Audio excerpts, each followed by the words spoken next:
Right. I'll just confirm a second. Navneet ji?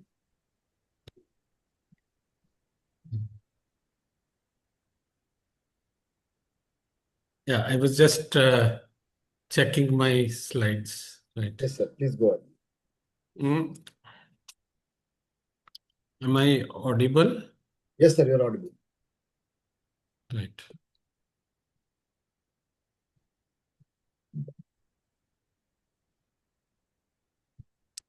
Dr. Bhaskar has joined. He's having some issue in logging in. I think he'll be in a minute. Welcome, Right. Dr. Nilesh. Dr. Rohit.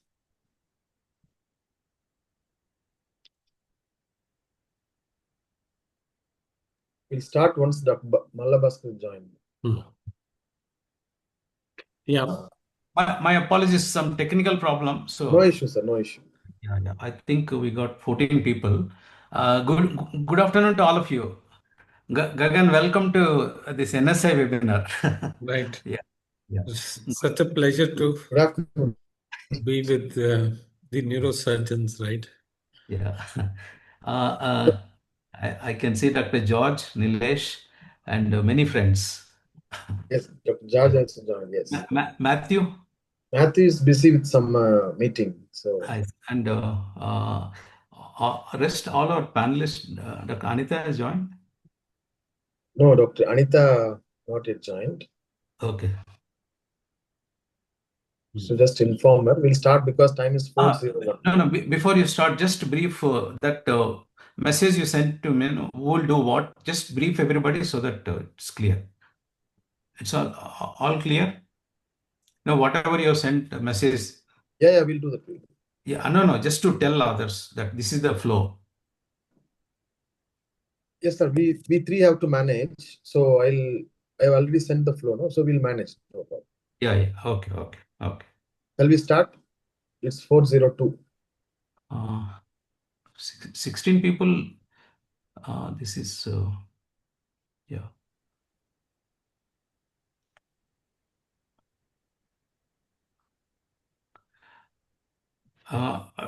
Dr. Walsh also joined. Dr. Welcome, Dr. Walsh. You joined. Hi. Good morning. Too early for you. Yeah, it's a little on the early side, but what the heck? Yeah, good. Very nice to see you. Welcome to our online program, and we look forward to see you in India at some point. I'd love to. Thanks. Yeah, your sky is real or artificial? My background is an artificial one that makes it look like I'm in my office when I'm actually not. Okay. Good. I think the Kodisharan we can start, I think.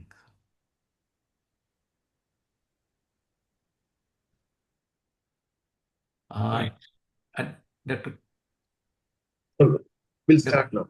Dr. Yes, Kodisharan. I welcome you myself, Dr. Kodisharan, Chair of NSI Webinar Committee. And please restart. I think there audible? was some technical glitch. Yeah. I welcome you all on behalf of NSI and NSI Webinar Committee. So we are celebrating our 75th year celebration of Neurological Society of India. Today we have a joint webinar with Indian Epilepsy Society with the help of Professor Dr. Mallabhaskar Rao. Today we have a coordinator for this program, Dr. Rohit Balasubramaniam, upcoming epilepsy surgeon from Kovai Medical Center Hospital, Coimbatore, Tamil Nadu, India. I welcome Dr. Rohit to introduce about the webinar. Good evening, one and all.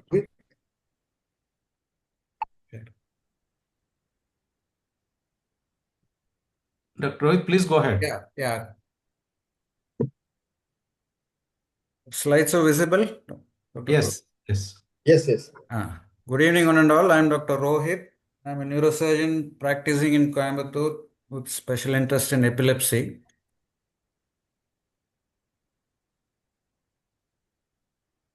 Just a brief introduction. As all of us know, the Neurological Society of India was formed in 1951 by the four stalwarts, Dr. Chandy, Dr. Ramurthy, Dr. Narasimhan, and Baldev Singh. The purpose of the society was to provide a common platform for neurologists, neuroscientists, and neurosurgeons, aims to promote education and research and maintain high standards of practice in the field of neurosciences. The Indian Epilepsy Society is basically affiliated to the International League Against Epilepsy and was formed in 1997 in New Delhi. It aims to bring epilepsy out of the shadows, and it is dedicated to maintain high levels of standards in the treatment of epilepsy, promotes education amongst the practicing neurologists and neurosurgeons. Both of them have common roots. The NSI was the mother society from which many subspecialist groups emerged. In fact, the founders of NSI like Dr. Baldev Singh and Dr. Ramurthy were also instrumental in establishing early epilepsy care in India. Recognizing now epilepsy is one of the most four common causes of economical and personal losses of primary brain disorders. So this eventually led to the birth of Indian Epilepsy Association, that is for the layman, and Indian Epilepsy Society for professional medical advancement. The educational guidelines, the GEMIN, it actually helps the neurologists, neurosurgeons, and has laid down guidelines in the management of different forms of epilepsy. And many joint conferences have been held. Now, I invite Professor Mallabhaskar Rao sir to introduce the faculty. So, good morning, good afternoon, and good evening to all of you. We are very thankful to the leaders of the Neurological Society of India for giving us opportunity to conduct this webinar. My name is Malla Bhaskarrao. I am professor of neurosurgery at MS Ramaya University Hospital.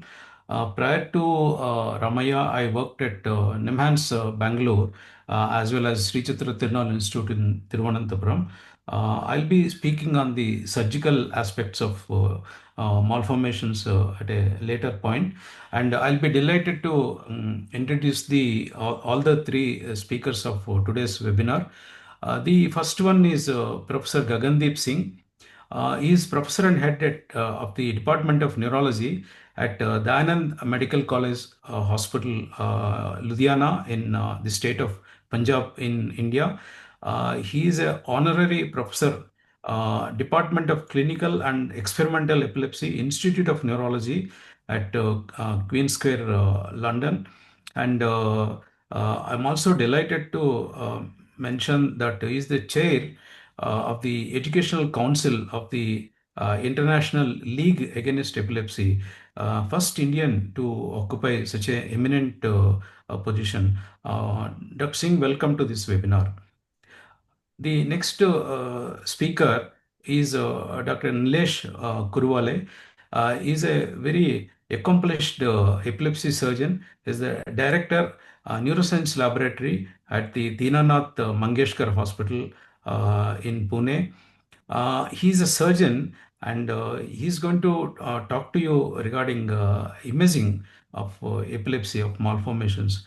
He's very passionate and then conducted several courses in India regarding the post processing of imaging of epilepsy. I'm sure you will find his presentation very useful. Now, to our international speaker, Dr. Christopher Walsh. Is a very eminent and accomplished epileptologist, professor of neurology at the Harvard Medical School, and is the chief of genetics and genomics and investigator at the Boston Children's Hospital, Boston, USA. In India, during the past 30 years, 15,000 epilepsy surgeries were performed. 80% of them are for hippocampal sclerosis and discrete glioneuronal tumors. So malformations form a lesser percentage, and unfortunately, the resected tissue is like a gold mine for research, and then it is highly underutilized in India.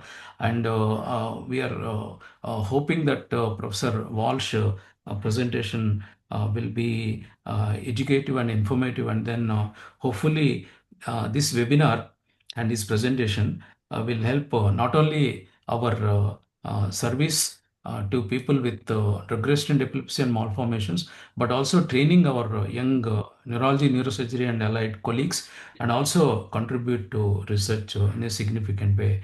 Over to Dr.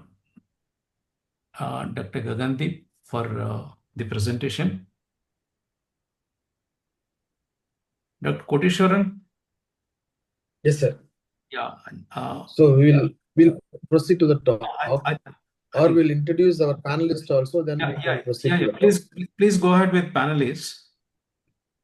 Yes, then- we have two panelists today. One is Dr. Anita Mahadevan, who is the professor of neuropathology from NIMHANS, and welcome you, ma'am.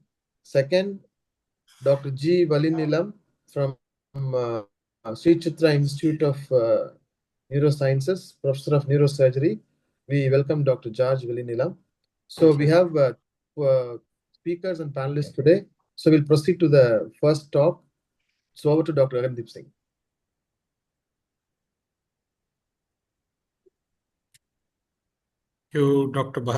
Thank you, Dr. Bhaskar, and it's a great pleasure to be in the midst of neurosurgeons.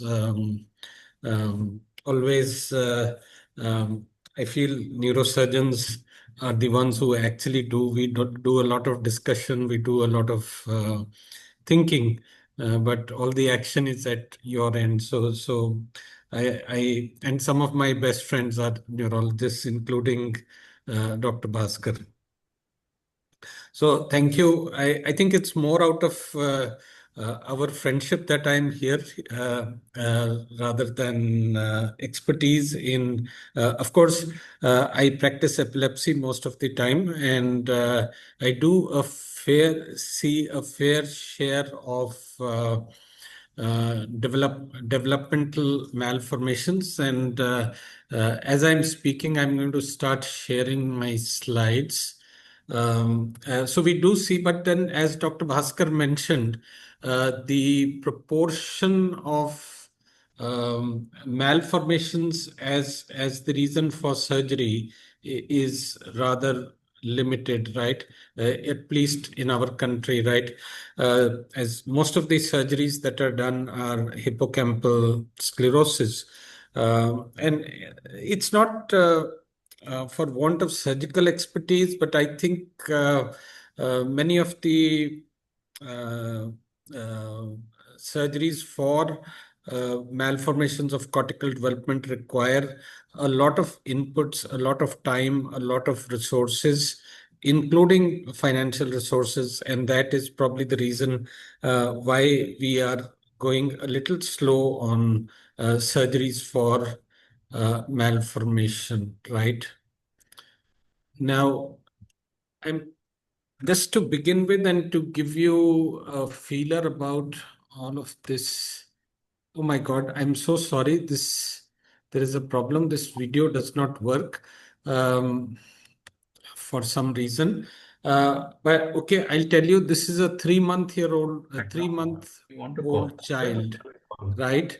With spasms. And the important thing about the spasms is that they were really asymmetrical, right? Had epileptic spasms, and these spasms were really asymmetrical. And if you see the EEG also is asymmetrical with a right-sided predominance. So this is a question to everyone, and you can actually put it up in when I say asymmetrical spasms and the EEG is also asymmetrical. What is the likely etiology in a 3-month-old baby, right? Not on my. I'm basically an adult neurologist, but we sometimes, along with our pediatric neurologists, see pediatric epilepsy patients, and they are discussed quite often in our meetings. So, what do you think is a likely cause? Is it a perinatal event, right hemimegalencephaly, SCN1A gain of function variant, or maybe the baby just had neonatal hypoglycemia, or it is this particular genetic disorder, right? Is it possible? I mean, people can put it in the chat. Sorry, I've gone to the next slide. What do you think, right? So whenever you have asymmetrical, and I think that is something which uh, Professor Walsh will emphasize when he talks about genetics, and when we have asymmetrical spasms, right?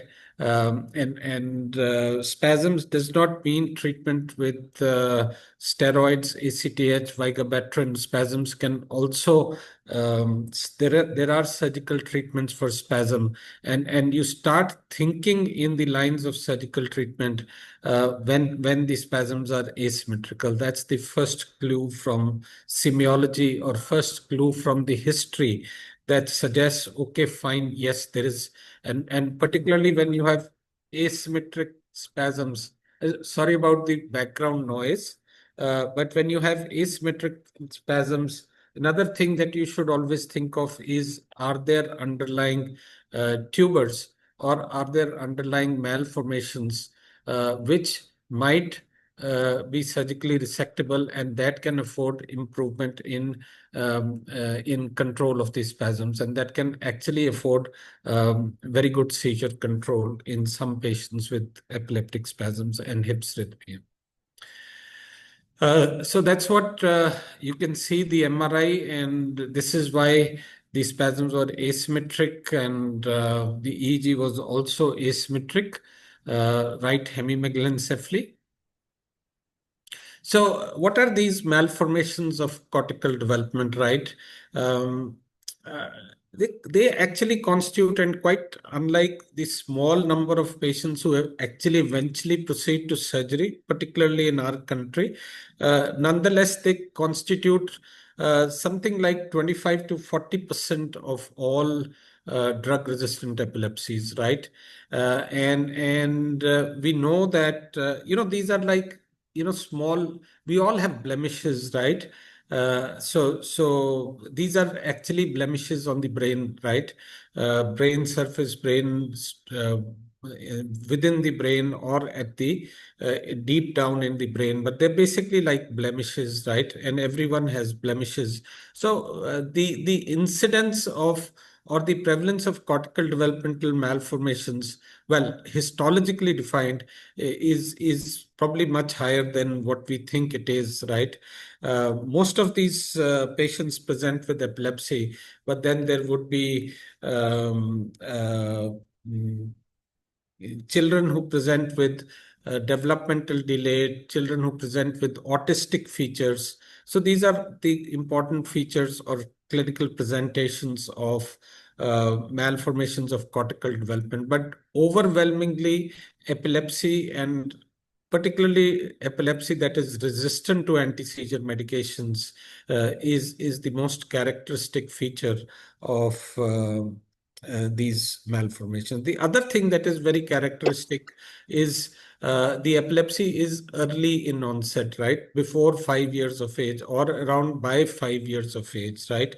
So when seizures occur very early in life and they are drug resistant, think of malformations, or suspect malformations of cortical development, right?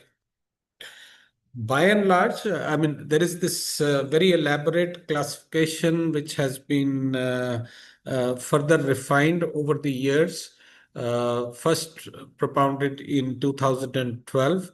But to a neurologist who has some basic elementary understanding of brain embryology, I think you can actually classify, and this is a very logistic classification, is where there is abnormal cell proliferation and focal cortical dysplasia type 2, hemimegalencephaly, cortical tumors are good examples.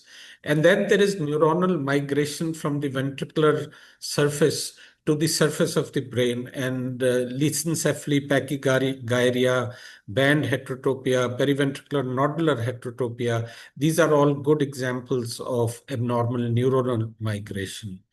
And lastly, once the neurons have migrated to the surface of the brain towards the cortex where they're supposed to be, there can be problems in the post-migrational organization. And that would be classically focal cortical dysplasia type 1, polymicrogyria, microdysgenesis, and schizencephaly. So that's broadly the classification of malformations of cortical development, right? But this is not EEG, this is not, but again, this is a question to if there are any of our younger colleagues here, students here. So I would ask you and to tell me what is the diagnosis or where is the abnormality, right? Anyone would like to put it in the chat box, right? Yes or no, right? So you can see this is the sulcus, right? And at the bottom of the sulcus, yes, I think one person has probably put it right. Left frontal fed sag base, right? Uh, Right. So can you see this is the bottom of the sulcus dysplasia in the right frontal region, right? And correspondingly, you can see on the PET scan there is some hypometabolism in the same region, right? So my next question to you is if this is a bottom of sulcus dysplasia, what is that particular sign that is probably missing in this patient, right? Right. Right. Yeah. So the missing sign is the transmental sign, right? Excellent. I think someone has put it in the, I think that's absolutely right. And oops, right. Where is it gone? Right.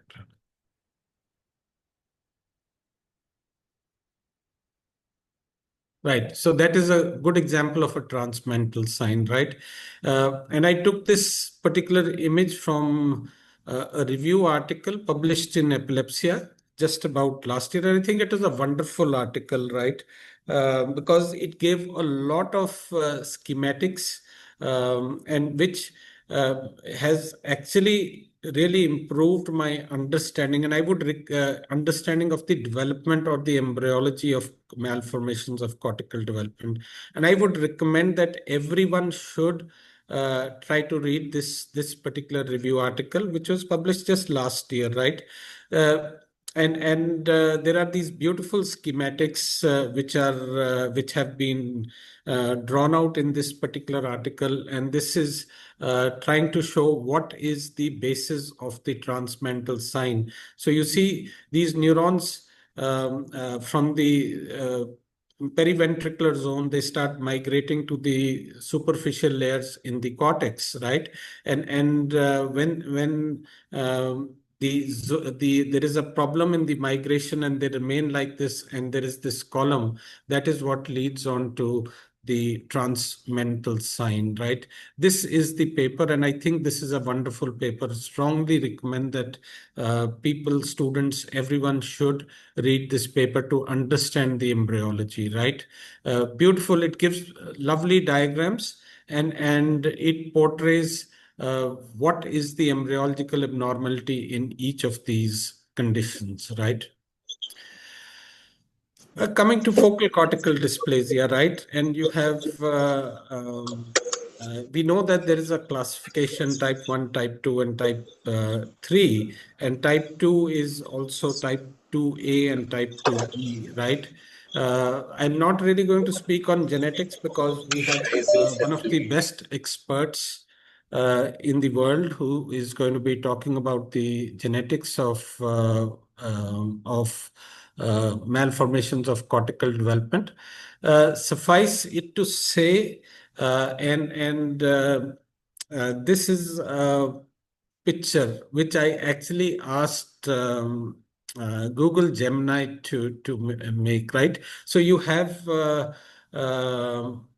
6 layers in the cerebral cortex, right? So you can imagine a 6-layered cake here, right? Fine. Now, in type 1 focal cortical dysplasia, it's really, it does not show up on the MRI, but there is disorganization after the migrations, right? So the layers are not made out, but that does not show up on the MRI, and that would be a type 1 focal cortical dysplasia. However, when there is a problem with the migration or disorganized kind of thing, it would be a type 2A type of focal cortical dysplasia. And when this is associated with balloon cells, right? These huge cells, right? These are balloon cells. It's completely disorganized, then it becomes a type 2 focal cortical dysplasia, right? So remember a 6-layered cake and imagine a good 6-layered cake versus a disorganized 6-layered cake on your birthday. But then talking about semiology, here is this 30 years old lady who has had seizures since the age of 5 years, right? Now, her seizures used to begin in the right foot, right? She would have some kind of, when she actually began, right, when she was just 5 years of age, right? She would have some tonic posturing in the right foot, right leg, and she would be aware of this tonic movement. Sometimes there would be a pulling sensation in the right lower limb. And then she would actually zone out and would become unaware, right? Or would lose consciousness. I've written focal motor seizure with impaired awareness. This would, according to the current ILE classification, would be focal motor seizure with impaired consciousness, right? And then on occasion, it would evolve into a bilateral tonic-clonic seizure, right? But over time, this initial feature in the right foot would actually disappear, and sometimes she would have a typical seizure, which I would think as a temporal lobe seizure, in which she would become unresponsive and sometimes would have some rocky movements, some automatisms of the left upper limb. So it really became a temporal lobe seizure, right? And this is what the seizure actually looked like. I hope it works, right? So the next step is to see neurosurgeon's topic. Right. I'm actually talking to her and she develops the seizure. So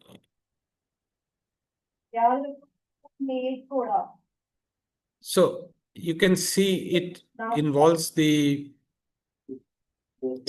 right side. There are some automatisms of the left hand, some rocking movements, very brief, is unresponsive during the seizure.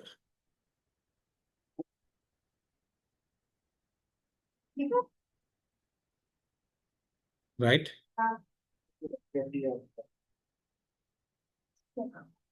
So clearly it is a left-sided seizure, and this is the onset of the seizure. And you can see the onset is in perhaps the left parasagittal region, right? It's on the left side, definitely, left hemisphere, but it is more prominent in the parasagittal region. These are double banana montage, longitudinal bipolar. First 4 are the left temporal, then right temporal, then left parasagittal, and then the right parasagittal. And this seems to start in the left parasagittal region, right? And the PET scan shows an area of hypometabolism involving the left parasagittal cortex here, but the MRI was completely normal. So this is where, and this is a functional MRI showing with foot tapping with the, this is for the left foot and this is for the right foot, where looks like that the with area for the right foot is slightly displaced anteriorly. So this is what you typically expect in type 1 focal cortical dysplasia, right? Another patient, and this was operated by Dr. Bhaskar when he was over to our institute for a demonstration workshop. And this is just way behind the motor cortex, and you can see this hyperintense lesion on these axial images, including flare. And when we did electrocorticography on this patient, we got these typical findings, right? And if I ask you, what are these typical, these repetitive spikes like this? These are the electrographic signature. This is another one where you have these repetitive spikes. And whenever you get these repetitive spikes, you can get them on surface EEG also, but not that commonly, but more common on intracranial EEG. And once you get them, that is a signature of a focal cortical dysplasia. So, ladies and gentlemen, just to summarize, MRI is the key in diagnosing malformations of the cortical development. They typically present with focal epilepsy, although it is well known that many focal cortical dysplasias can present with epileptic spasms and apparently generalized onset catastrophic epilepsy. But the other characteristic feature is the epilepsy is very early in onset. EEG will show evidence of focal epilepsy, but then if you are having spasms, there can be hypsrhythmia in a kid. If there is one signature of focal cortical dysplasia, it is these kind of repetitive spikes that I showed. That is the key, is a key finding, and that should always raise suspicion of focal cortical dysplasia. So I would stop here. This is what I can share about the semiology, clinical presentations, when to suspect, and what are the EEG features in people with malformations of cortical development, with particular emphasis on focal cortical dysplasia. Many thanks. Right. Thank you. Thank you. Very interesting semiology and EEG. Over to Dr. Nilesh. Please unmute and then start your presentation. Thank you.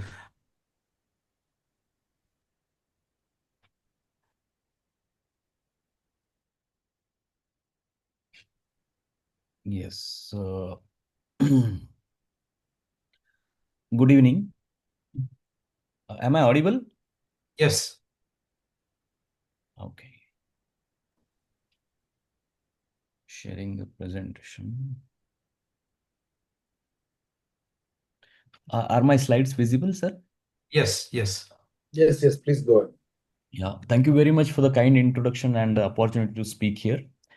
I will be talking on imaging features of cortical malformations and few representative cases. So we will have this talk in the form of, we have one data-driven experience. I want people to understand about how MRI is to be interpreted and when is to be interpreted. So we did one experiment, and then how epilepsy imaging should be conducted, what are the prerequisites, how to read scans, how to optimize images, and few examples. This is how the talk will progress. So this is the imaging talk, and I am a practicing neurosurgeon. So I'm not a smart radiologist. This is my disclaimer. I'm a workaround neurosurgeon, and this forum is mainly for neurosurgeons, so they know what it is. And another is, I'm not published in radiology, and we have two phenomenal radiologists working closely with us, and they are in Dr. Anirudh works in our center and Dr. Yogeshwari works in the other center, but both of them are closely associated with the program. So with this, let's go to the fun experiment. We collected the data of all radiology reports of MRI and PET scan reports. They are reported scans of the patient who underwent surgery for focal cortical dysplasias and biopsy proven and seizure outcomes. We have the seizure outcomes. And we match them, these reports, with our multidisciplinary team meeting impressions based on semiology, video EEG, post-processing, and these isolated reports of MRI and PET. And this is a multidisciplinary meetings, impressions of the same radiology scans. And we classified these reports as positive when the radiology report actually matches with what we are trying to remove. Negative when it is complete, when the scan they could not find anything. And discordant means they reported something else and we operated upon something else. And we matched them with the histopathology reports as well. An interesting finding is only out of 120 patients, only 49% patients of 49% MRI reports were positive, 24% were negative, and 27% are discordant, means they reported somewhere else.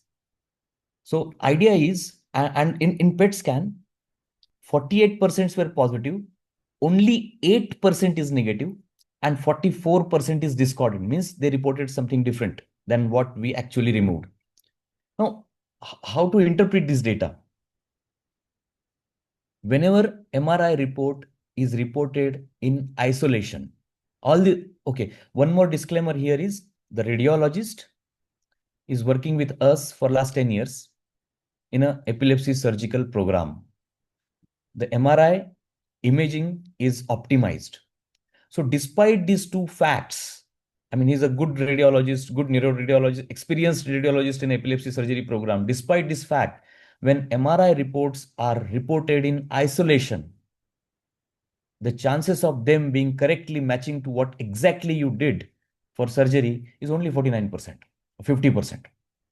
And this discordance probably is because of they are associated with the surgical program, and they have some positive bias towards reporting more and more subtle lesions. Otherwise, in non-associated program, it might be just negative. So, but still, idea is only 50% MRI reported seen in isolation are positive, only 50%. So interpretation is, even if MRI report is negative for a dysplasia reported by whomsoever, how many, experienced radiologist also, I will state that probably this finding state that the MRI should be seen in association with or with video EEG, semiology, electrophysiological data, and post-processing. And another thing with the PET scan is positive PET scan is 48%, negative is 8%. PET is very highly, very unlikely to be reported as a negative in a case of suspected epilepsy. But it is very likely that it will be discordant. So ultimately, you cannot rely on these 50% of the cases. And when the chances of being false is 50%, other 50% just doesn't make any sense. Whom to rely is a question. So idea is, the most important thing is reports from MRI in isolation should not be reported in isolation or should not be interpreted in isolation. Negative MRI does not rule out epilepsy surgery. PET is highly non-specific investigation likely to be misled. A thorough workup is a must for epilepsy surgery, and referral to a program than OPD workup is more productive than anything else. So with this, why it is so? Because good clinical history, EEG finding, and a epilepsy etiological phenotype is a must before looking to MRI, because that is what your half the MRI findings reveal themselves. Expected radiology finding in this particular phenotype should be actually anticipated before even looking at the MRI. Good quality imaging is must, and we will look into it what exactly is a good quality imaging. And good quality viewer also is important, because I have seen many people have a habit of looking MRI on films or in a common viewer which does not have all the attributes or all the qualities of a good viewer required for epilepsy surgical imaging. So what are the sequences, what are the slices, what are the coverage and quality? We will talk about it. So this is a very good paper. It's published in Epilepsia. So these are the 4 sequence, and so 3D flare, 3D T1 for anatomical, this SWI for calcifications or hemorrhagic products, and T2 coronal for hippocampal abnormalities. With these 4 sequences, you can pick up more than 99% of the pathologies in entire epilepsy surgical phenotype, surgical workup. So if you ask me which are the sequences we do, it is 3D-T1, 3D-T1. So basically, it's a harness protocol. Now they are calling it as a harness protocol. But so it is published 1 mm, 256 by 256 matrix, no gap. Same is 3D flare. Same is coronal T2, where the acquisition should start from the frontal pole and end at the occipital pole, and not only the radial, not only the hippocampal. And the coronal T2 should be acquired perpendicular to the image to the line of hippocampus. So these are general protocol. Everybody knows it. Most of the radiology centers are still, I mean, even now they are doing it, but still they are missing majority of the dysplasias. And the reason is coil strength. We will come to that, but the coil strength. The other sequences that they might use is diffusion. This is generally for acute surgical work, acute epilepsy workup. Generally not used in a epilepsy surgical workup. Arterial spin labeling technique is recently introduced, and they're calling it as a poor man's PET, but it has many other flaws, and the resolution is more or less like a lobar or multigyral type. So PET has a much finer resolution. Inversion recovery and relaxometry are again optional sequences if you wish to do, but these 4 sequences will pick up more than 99%. Strength 1.5 Tesla versus 3 Tesla has already been now we have demonstrated that. I mean, many papers have demonstrated 3 Tesla is the choice.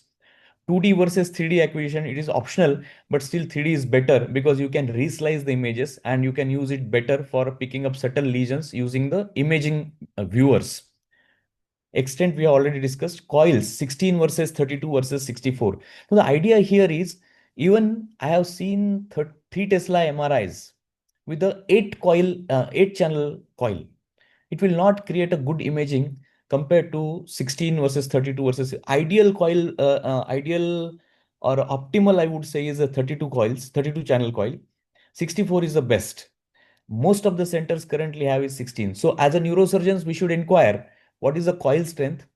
And I mean, Tesla, we all know, but coil strength generally we are not aware about. Now coming to the post processing, so MRI PET fusion is important because PET is very highly specific. If you know the MRI lesion, it's very highly. If you co-register MRI and PET, I don't have exact data, but most of the time it is positive. Although PET shows little more than what is MR abnormality, but still PET guides you for a resection and a craniotomy mapping. Voxel-based morphometry is a tool, and recently there are many efforts which are being done to automate VBM findings to pick up dysplasias, automated detection of dysplasias. PASCOM, SysCom are the newer tools developed in a software world to kind of pick up to fuse MRI and PET or a SPECT on a MRI and to find out those subtraction images. MAP18 is a program. It is reported again in the field of VBM, which is picking up and it improves the detection yield in subtle dysplasias. And there is another program which is MELD program, which is free fall, or any all of us can actually contribute to that program. So these are the type of post processing recently available. With this, let's go to the some couple of examples. What you can't see. See, majority of the time, the dysplasias or gyral dysplasias which are easily visible, they are glaring anyway, and most of the time they are reported. But whenever they are not reported, so there are 2 things which are missing most of the time. First thing is whether we are actually actually looking at a dysplasia phenotype. I mean, the clinical story looks like a dysplasia, and we are not finding a dysplasia. That is one thing. So I mean, many of the time, the story may not be of the dysplasia, and we are looking for dysplasia in a completely different phenotype. You're not likely to find it. The second thing is a dysplasia story, very critical, clinically dysplasia story, but you're not finding anything on the scan.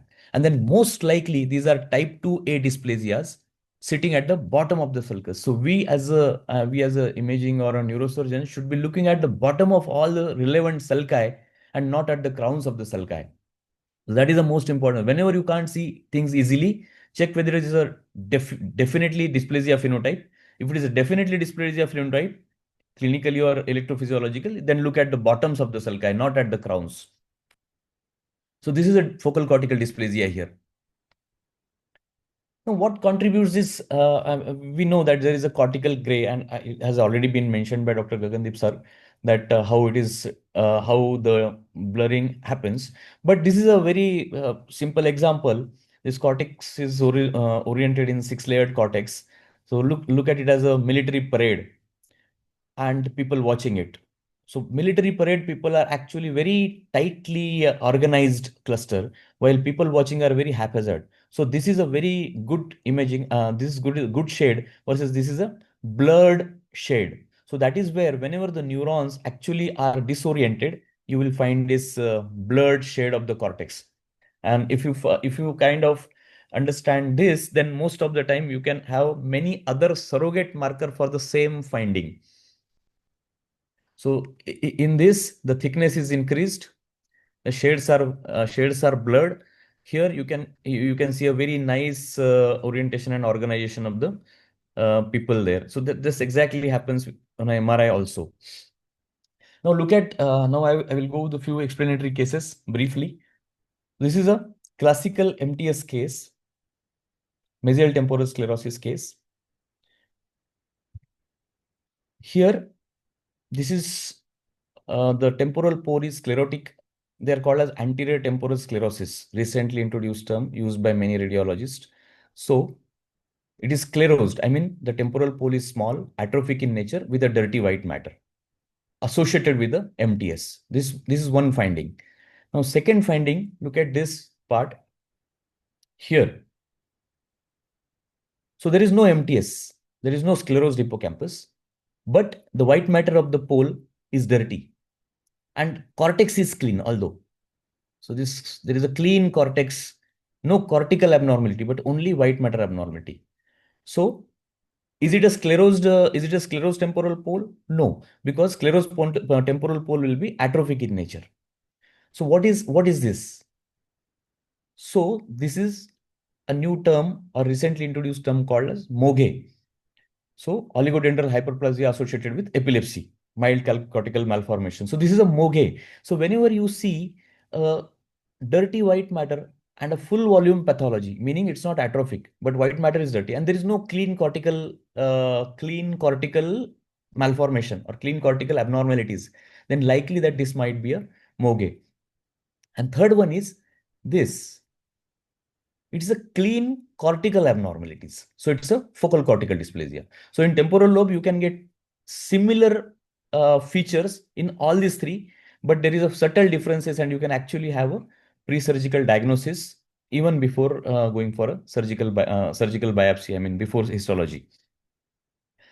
Now, this is very subtle finding. If you look at these two scans, the white matter on the left temporal lobe is bright white. It's bright white compared to the white matter in the right temporal pole. And right temporal pole appears fuller, meaning the cortical margins between, I mean, the gray-white differentiation is maintained but not maintained. It's very subtle finding. So this is again a minimal cortical malformation. Here it is crisp, here it is not crisp. And the extent is almost till the temporo-occipital junction. So generally this is very commonly missed, but if you have a suspicion, you can actually find it. This is a very classical focal cortical dysplasia, which have a blurred cortical margins, thickened cortex here, and gray-white differentiation is lost compared to this sharp gray-white differentiation seen here. So this is a very classical diagnosis picked up most of the time by radiologists. But the other first 3-4 categories, they're very difficult to pick up. But if you have that suspicion, you will find it. Now looking at this scan, looks like a focal cortical dysplasia. It's a thickened cortex. But what is abnormal? This is not a focal cortical dysplasia. This is simply a voluming or partialing artifact, because look at the gray-white interface. It's very sharp here. And when you look at the slicing of the brain in a three sequences, you can easily pick up that this MRI, this volume is sliced like this. That's why this thickening is apparent here. So in such cases, you have to slice this MRI perpendicular to this sulcus orientation to get the best view of your depth of the sulcus, and then only comment about the blurring. Otherwise, most of these F2 sulcus depth, they are generally parallel to the slicing plane, and you will find this kind of artifacts, and you might label this as a focal cortical dysplasia. Now, this is one more interesting finding here, as Dr. Gagandeep sir mentioned about transmantle sign. So here there is a thickened cortex. There is thickened cortex, but there is no transmantle. This is not transmantle. There is thickened cortex, but there is no transmantle. On the contrary, there is one more layer of cortical intensity is seen, and this comes as a focal neuronal lipofuscinosis, and these findings are now described as a radiology of focal neuronal lipofuscinosis. So this is double kind of focal double cortex, uh, but the histopathology is focal neuronal lipofuscinosis. Now, at times you find these focal cortical dysplasias as a blurred cortex compared to the other side. What we miss in such cases is the extent. If we keep on the top, so look at the white matter here and look at the white matter here. So this white matter is dirty white matter compared to this. So white matter, only having a look at white matter is very essential to understand the extent of focal cortical dysplasia, not just the focal blurring and the cortical abnormalities. Because if we miss this, then these patients would end up in a bad surgical outcomes. They need much more resection than only focal pathology. This is something. These are the very subtle focal this transmantle sign. I mean, majority of the time they are missed. So as a neurosurgeon looking at a focal cortical dysplasia story, we should have a habit, or even as an imaging specialist, we should have a habit of scrolling all the scans slowly in all the slices in sag, coronal, and axial, because there are few transmantle which are only seen in axial, there are few transmantle which are only seen in sag, and there are few transmantle which are only seen in coronal. So we should have a habit of looking all the three planes very slowly, scrolling it. Another chapter is infantile pathologies. So if you look at this scan, there is only a hypermyelination seen here in the occipital region. Apart from that, there is no other finding. But this hypermyelination is a very much indicative of a focal cortical dysplasia. It was missed and later on found, and she's operated now seizure free. But this finding is very classically missed because infantile imaging is very tricky, and it's very difficult for it's not a routinely done by many of the radiologists, even the neuroradiologists. Similar is this infantile. So very subtle hyper, blackish intensity on T2 weighted scans here. So in infantile imaging, T2 axial is the very good scan and less than 6 months. Flare is useless. And after 6 months to 18 months, it's very difficult to pick up such abnormalities. So generally, infantile scans should be preferably done 6 months. And if they're not done, then it's very difficult to pick up these subtle abnormalities. So this is only a hypermyelination here, and which we picked up, and it's a focal cortical dysplasia basically, type 2A. Another substrate in such focal cortical dysplasia is a double cortex, very subtle double cortex. See, most of the common double cortex, it will be picked up by many, but subtle is something, if you can match this subtle lining here, which is seen in the posterior aspect. So she has a posterior gradient in this heterotopia, basically, subtle subcortical heterotopias. Again, the No, the same. See, if you look at the coronal, you will see the subtle focal cortical dysplasia. So sorry, subtle band heterotopia, subcortical heterotopias.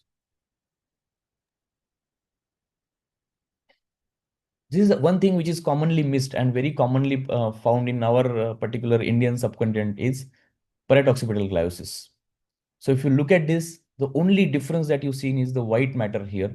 The age of this patient is 20 years. That's why this white matter change is very significant, because look at the sharp, I mean the blackish white matter in flare compared to whitish hyperintense white matter. And this patient is a parotoccipital gliosis. There is a strong clinical phenotype, but this findings was missed and he was labeled as something else. But this is a very classical finding. You will, I mean, if you don't look for this finding, it's likely to be missed. Very common syndrome which is missed is bilateral perisylvian polymicrogyria.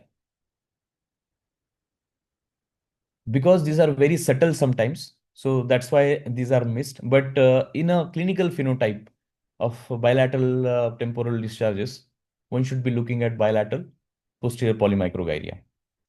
This is very common, generally not missed. This is a periventricular nodular heterotopia, generally not missed by radiologist. But these are, if very small, generally garland occipital type of variety will be missed. Infantile imaging again, very subtle white matter change here.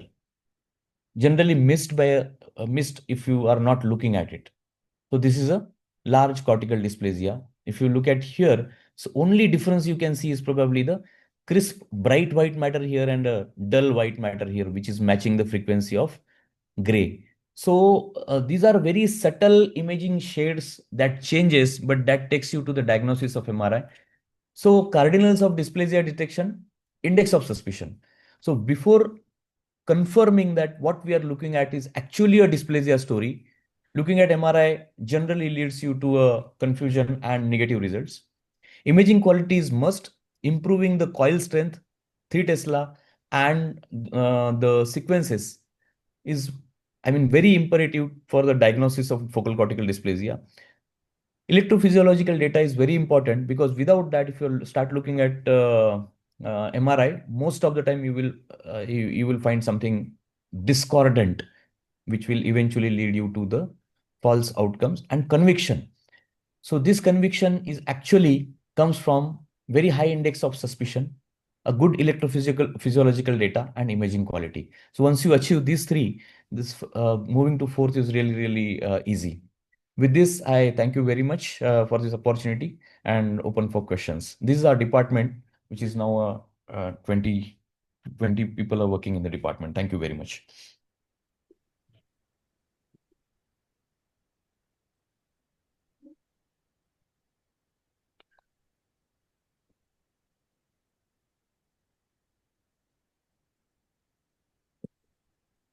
Now it is over to Dr. Nalabhaskar Rao for his talk. Can you see my screen? Yes, sir. Yes, sir. Make it a slideshow. I'm just trying to do that.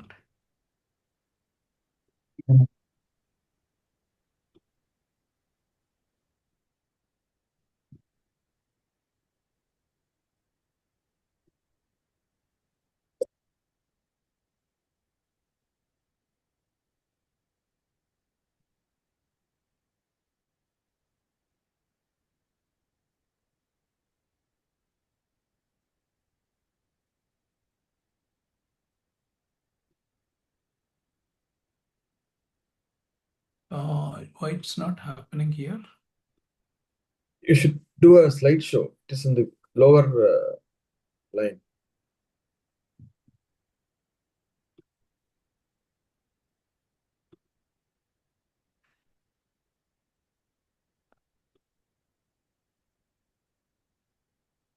Is it Yes. slideshow now? Yes, yes. Good. So I'm sure young neurosurgeons who are aspiring to be epilepsy surgeons must have realized that before embarking on epilepsy surgery, especially for difficult case, one should know about epilepsy about semiology, about EEG, and should have a deep interest in neuroimaging like Nilesh, then you will be able to establish a program successfully. Let me thank the leadership of NSI and the webinar committee once again for giving me this opportunity to share my experience, and also greetings from the Indian Epilepsy Society. So in epilepsy surgery, the best outcomes are achieved with hippocampal sclerosis as the substrate, because the lesion as well as the focus is very well confined in the mesotemporal area. Malformations of cortical development, in contrast, need very innovative and complex pre-surgical evaluations as well as surgical management, because the unlike hippocampal sclerosis, the malformation can be anywhere in the brain. Malformations can be large, malformations can be subtle, or even MRI can be normal, apparently normal. And another issue is the focus, electrophysiological focus. There can be a concordant lesion and focus, or there can be a discordance. And it will be very challenging if you encounter a person with progressed epilepsy involving the eloquent areas, because the what you see as a malformation may have some function also. So if you remove it completely, there may be cure, but there will be functional deficit. And to preserve, if surgery is conservative, then it may not cure epilepsy. So lot of complexities are involved in managing these people. Fortunately, in India, the national institutions have taken a lead in the beginning, and then doing excellent work. But now, not only the public sector, even the private sector institutions are embarking on epilepsy surgery in a large scale. Now we have more than 60 epilepsy surgery centers, and then I'm very proud of my young neurology and neurosurgery colleagues who are working for these people with difficult to control epilepsy, very complex substrates with minimum facilities, including not many places have got stereo EEG or invasive evaluation, but still they are able to take care of these complex substrates. This is a paper by my teacher, Professor Ramamurthy, that which says that you have to work with whatever technology available at your disposal, but still we'll be able to should be able to deliver good outcomes. So everything available in the mainstream neurosurgery is being used for the epilepsy surgery. So one of the most important things is to understand the clinical, electrical, and imaging concordance, and find the lesion and find the focus, and know whether they are discrete or non-discrete, concordant or non-concordant, and the epileptogenicity is intrinsic or extrinsic, and use not only during the surgery, during the craniotomy, you can look at the brain and try to identify the substrate. And at times, senior surgeons, I know, even sometimes I also just gently touch the brain and then see the consistency, whether it is firm or just like adjacent to normal brain. And everything in mainstream neurosurgery is used for epilepsy. Like you can do awake craniotomy, you can use navigation, you can do corticography, you can use intraoperative monitoring, you can use intraoperative imaging, ultrasound and CT, and then use different techniques like subpile technique to completely for a gross total resection of the malformation. You can do inside out a technique when it's in the eloquent area. Just enter the lesion and then keep removing the lesion, and then the moment you reach lesion to normal brain interface, stop. Or if it is a non-eloquent area, you can do outside in resection for a gross total. Again, circumferential resection and block resection, gross total resection, and at times I know some centers use even uh, um, fresh intraoperative histopathology to see the margins of the suspected dysplastic area, whether it's completely resected or not. I think young neurosurgeons must learn craniocerebral topography. You should have navigation inside your head. Having a machine outside is a compliment, but inside your head, you should know for example, if there's a depth of sulcus dysplasia, you should have a three-dimensional image in your head. Where is the lesion? Is it right side, left side, anterior, posterior, temporal, frontal? And what is the relation with coronal suture? What is the relation with sagittal suture? All things you should have an idea before using navigation or any other intraoperative gadgets to localize these areas. I'll just share my learning curve. For example, nearly 30 years ago, this is one of the patients I operated at Sri Chitra. You see the arrow is misplaced. So you see here there's a prominent sulcus is there, and it's very close to the coronal suture. Prominent sulcus very close to the coronal suture. So I made craniotomy around the coronal suture, and then you see this prominent sulcus is exposed. So and then the lesion was resected based on this craniocerebral topography. Same way here, you see here this is a transmantle dysplasia. You know, from here cortex white matter junction all the way up to the ventricle, the abnormal neurons are in the white matter. So even the resection followed the same topography from the bottom of sulcus up to the ventricle, leading to gross total resection.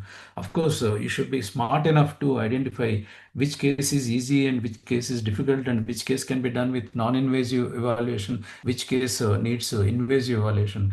This is a non-dominant orbitofrontal cortex dysplasia. You see gross total resection of the dysplasia was done. Again, this is a non-dominant temporal lobe. You can see this is there is a sort of clear demarcation between this malformation and then adjacent normal brain. This is a mix of polymicrogyria and nodular heterotopia. Again, gross total resection was done. You can see the substrate and then the extent of resection. And I'll just show you two cases. See, this girl started having focal seizures very early in childhood, very frequent seizures, and then she developed focal status with the epileptic encephalopathy. And then what we found is that there is a lesion malformation on the left hemisphere involving the inferior frontal gyrus, very adjacent, partially involving the Broca's area, and then because of epileptic encephalopathy, because of risk of sudden unexplained death in epilepsy, and also because of socioeconomic reasons, we went ahead with surgery without invasive evaluation. Also, she's 4 year old when operated. Although we know that if surgery is done early childhood, there's a compensatory language development in even in the opposite hemisphere to save life, and the resection was done. This is the PET which showed the decreased metabolism corresponding to the anatomical lesion. You see, this is the subpial en bloc gross total resection. This is the pial coagulation. You see, this is the left side. This is the Cillian fissure, and this is the superior temporal gyrus. This is the inferior frontal gyrus. This is the anatomical Broca's area, and after the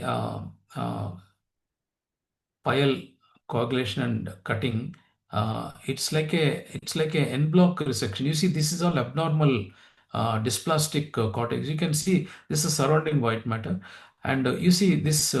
It's a subpile resection, like you can see in the deep Sylvian fissure, and this whole thing was resected together as uh, en bloc specimen. If you use CUSA and fragment the tissue, then it is possible that bits and pieces may remain, leading to incomplete control of heresies. This is the resection cavity. You can see the lesion pre-op and then extent of resection post-operatively. This again is another 1.5-year-old child involving left upper limb focal motor seizures. You see the focal seizures involving the left upper limb. Yeah, you see the focal seizures, and she also having frequent clustering of these episodes, and she has got epileptiform discharges in the right frontal area towards the central sulcus, and this is what we found on the imaging. You see, this is this is the lesion. This it is involving the motor cortex and going all the way up to the up to the ventricle. You see, again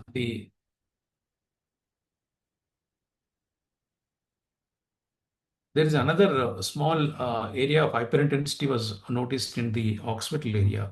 So when we did craniotomy, the brain is absolutely normal. You see, this is the lesion which is involving the central sulcus area, Rolandic with Rolandic focal motor seizures, and brain appearing absolutely normal.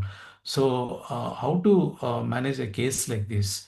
So one is, of course, the palpation showed that this area it's quite firm compared to rest of the area. And then I went back to patients the cortical venous anatomy, and then this lesion is very close to very close to this.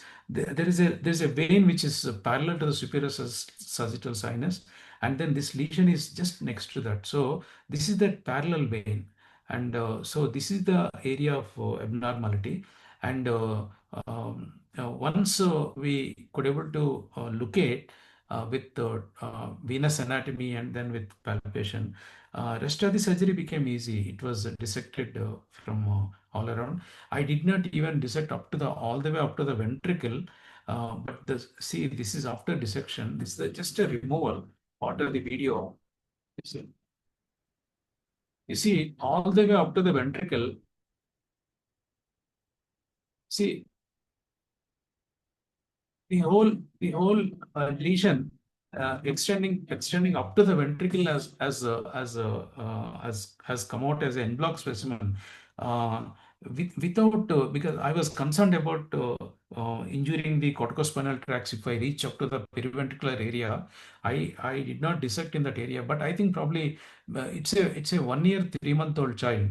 Myelination is not completed, so the entire lesion, even without separation with instruments, it came as an block specimen. This is the type 2 dysplasia, and as expected, she developed deficit, and then over a period of a few months made substantial recovery.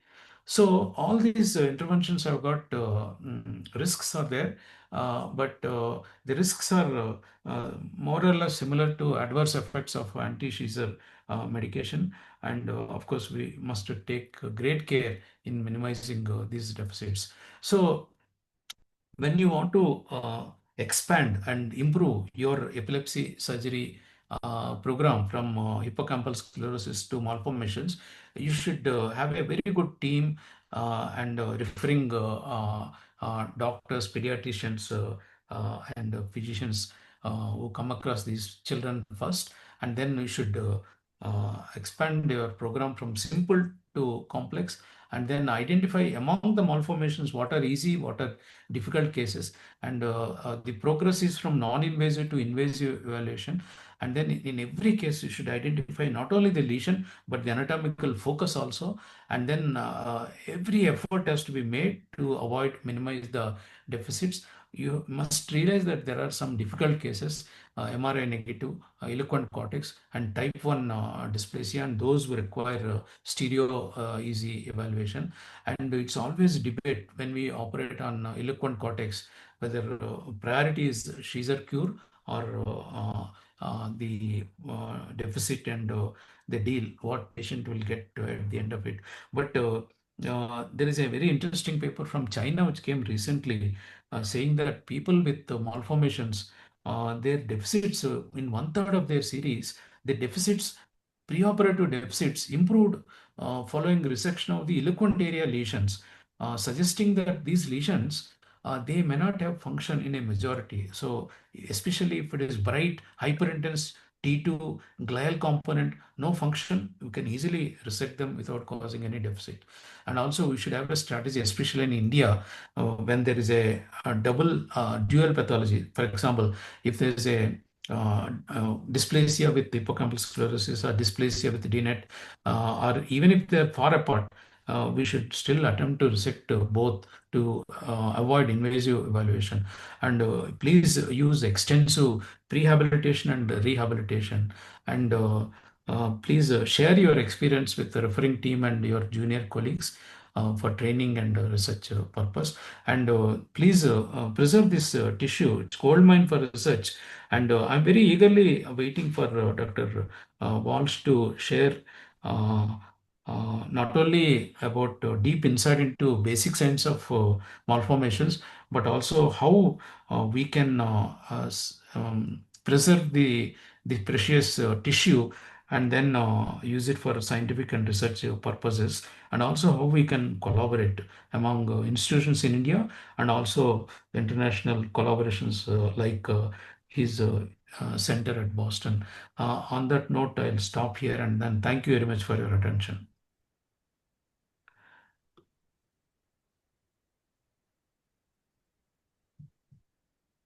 So We'll over move to to, Dr. Walsh talk now. yeah.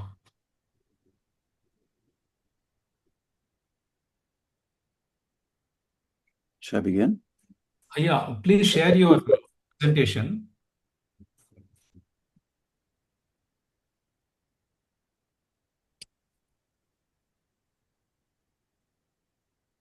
Yeah, we can see your screen. That looks okay. Yes, yes, yes. Good to go. All right. Well, thank you very much, Dr. Rao, and all of the speakers today. Can you hear me okay? Yes, yes. Great. Yes. So I'll try not to run over time. I know the time is getting short. Malformations of the cerebral cortex are incredibly diverse. And in the limited time I have today, I don't have time to talk about most of them. And so I'll be focusing my attention on surgically treatable cortical malformations, which are generally focal and asymmetrical. So in the last few years, we've known that every time a cell divides, it accumulates mutations that are not present in the germline. And these mutations can occur very early and be present throughout the body, or they can occur much later and be in just one hemisphere or even in a lobe of the hemisphere. And so in my time today, I'll be talking about two clonal disorders associated with intractable epilepsy and which frequently come to surgical treatment. First, I'll talk about activating mTOR pathway mutations in intractable pediatric focal epilepsy with focal cortical dysplasia.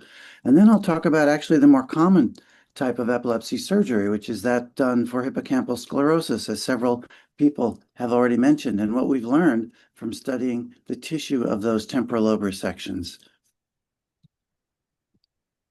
So our own work on this started more than 10 years ago by studying hemimegalencephaly. This is a case of a young boy who had intractable seizures starting at birth, along with left-sided weakness because of right-sided hemimegalencephaly.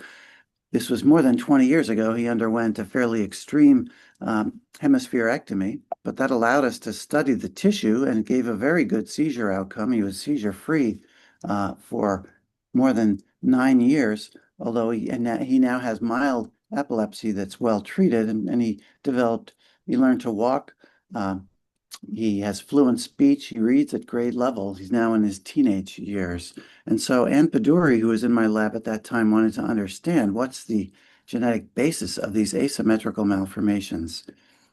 And in the subsequent 10 or 15 years, this has now become canon in the epilepsy field, that both these large hemimegalencephaly lesions, as well as these smaller focal cortical dysplasias, represent clonal disorders that occur during development. They are stable lesions that tend not to grow, and they have activating mutations that invariably involve a single biochemical pathway, the mTOR pathway.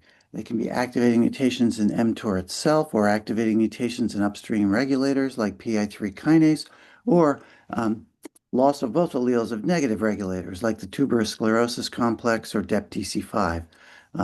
These are stable malformations, not cancerous, but there is overgrowth of mutant cells. And then the size of the lesion reflects then not the genes, but in fact, the timing of when the mutation occurs. You can see the exact same mutation in either lesion, but the larger lesions have the mutation in a larger fraction of cells, whereas the small lesions have the mutation in a strikingly small fraction of cells, typically 1% of the cells or less, despite the dramatic radiographic appearance of these focal cortical dysplasia type 2s.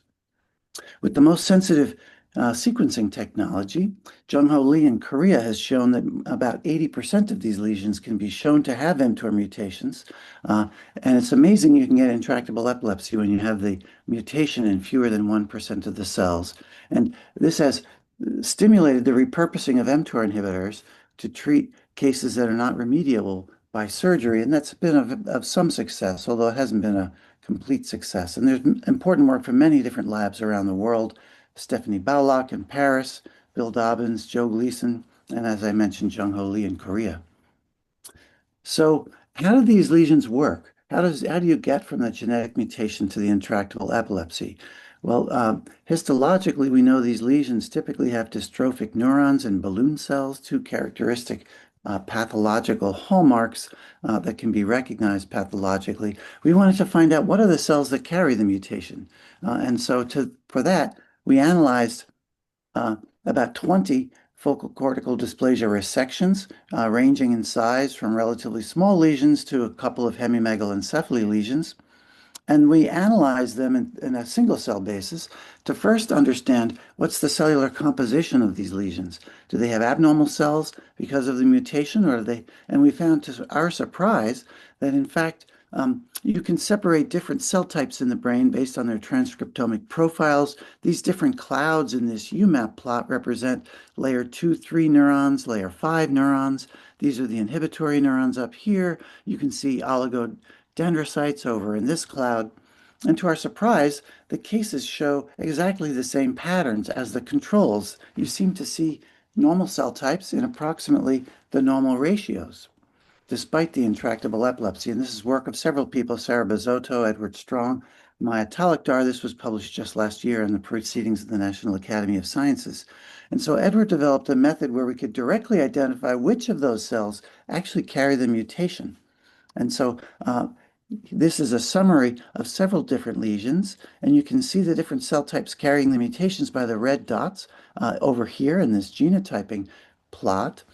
And you can see over here the different cell types that carry the mutation in the various lesions we analyzed. We find most commonly the mutations are in excitatory neurons, shown here in red, but they can also be in non-neuronal cells or inhibitory neurons.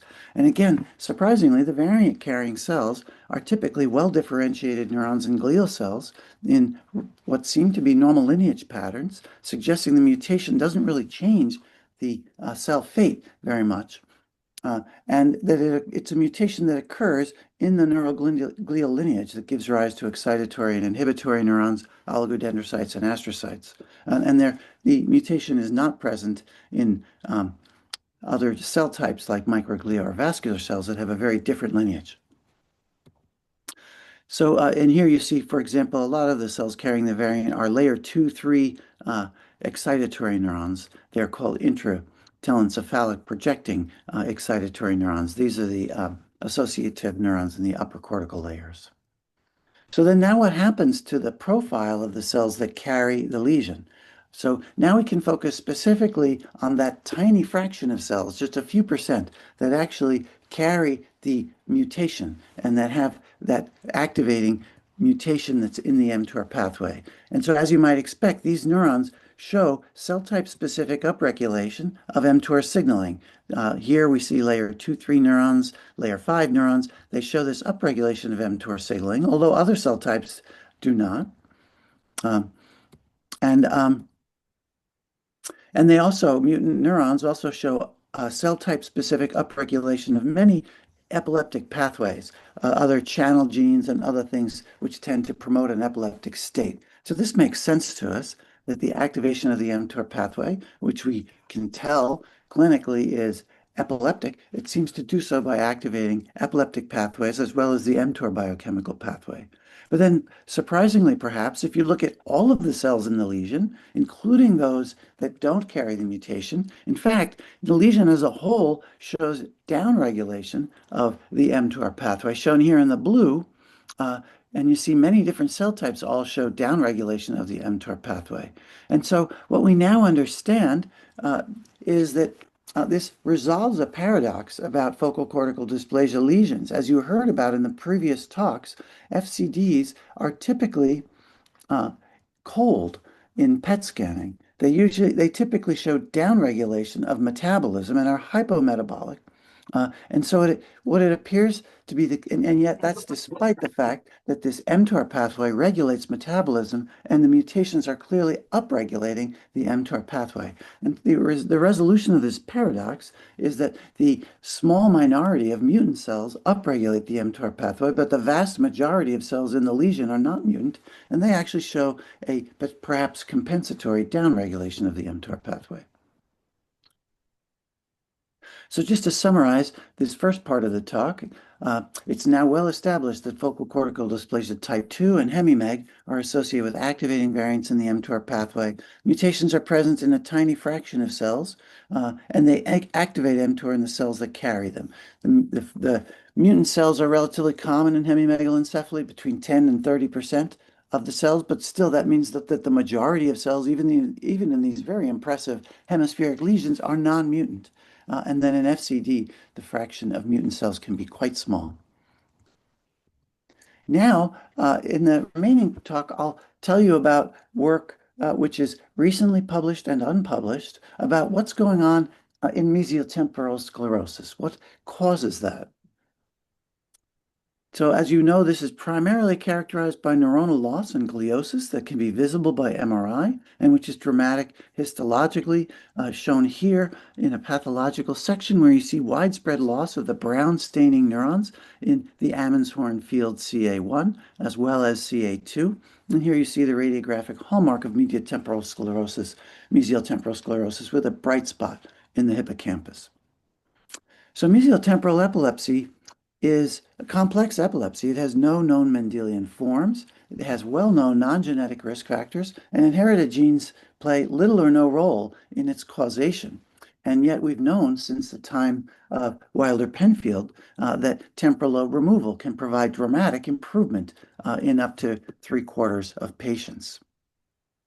So Sattar Kushgu, a former fellow in my lab, wanted to ask whether clonal somatic variants may also play an important role in this non-malformation associated mesial temporal lobe epilepsy. So our initial study design was to study a little over 100 cases with deep whole exome sequencing to a mean coverage about 500x. And in the interest of time, I'll go quickly over the technical details. And this was a collaboration with Dennis Spencer from Yale, such a pioneer in epilepsy surgery, Chris Colley, who moved from Yale to MGH and enabled the collaboration. and then also Ann Pedori at Boston Children's Hospital, and Sam Berkovic and Ingrid Scheffer and their colleague Michael Hildebrand from Melbourne. And so we studied about 100 cases with a variety of pathologies, most of the mesial temporal sclerosis alone, so a couple of LEATs, a couple of focal cortical dysplasias. And actually, 500x whole exome sequencing of 104 cases actually revealed only 11 somatic mutations that were predicted to be deleterious.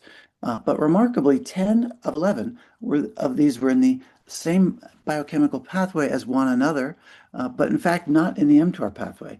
They were instead in a different cancer pathway, the RAS-MAP kinase pathway, which is a familiar driver of so many different cancers. And again, they occurred in well-known cancer genes. In fact, they were the exact same alleles as many cancer oncogenes, the famous KRAS G12D, the famous BRAF V600E mutation. And all of these are predicted to activate the pathway. There were also mutations in negative regulators like NF1, which would also cause activation of the pathway.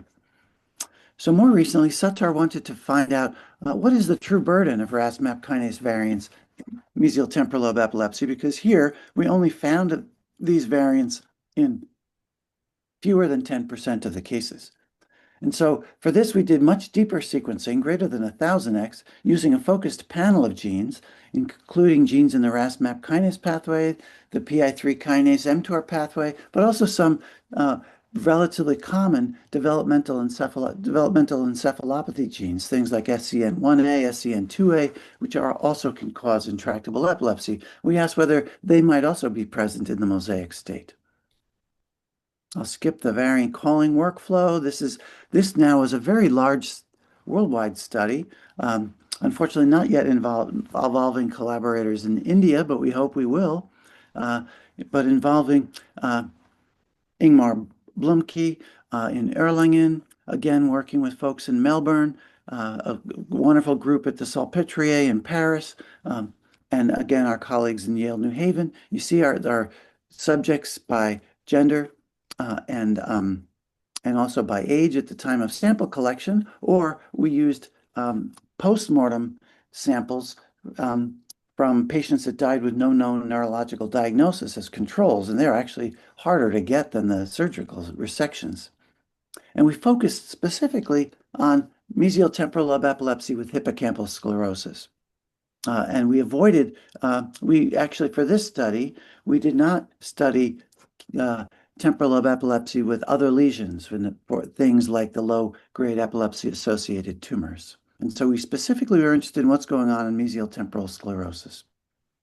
So overall, mesial temporal lobe epilepsy hippocampi have fewer somatic variants, but in fact, an enrichment of pathogenic somatic variants, that is, those that are likely to cause disease. And we saw very strong enrichment of mutations in genes in the RAS-MAP kinase pathway, enrichment of missense, nonsense, splicing, and truncating mutations. All of them were enriched in cases versus controls. Surprisingly, we saw relatively little or no enrichment of the PI3 kinase mTOR pathway. And so there's a tremendous specificity where RAS mutations are important in the temporal lobe, and the PI3 kinase mTOR mutations seem to dominate in the neocortex.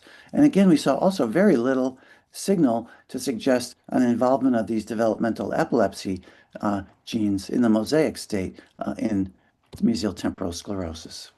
This again shows the various genes mutated, laid out, and we see all of these different genes which are all up and down the RAS-MAP kinase pathway.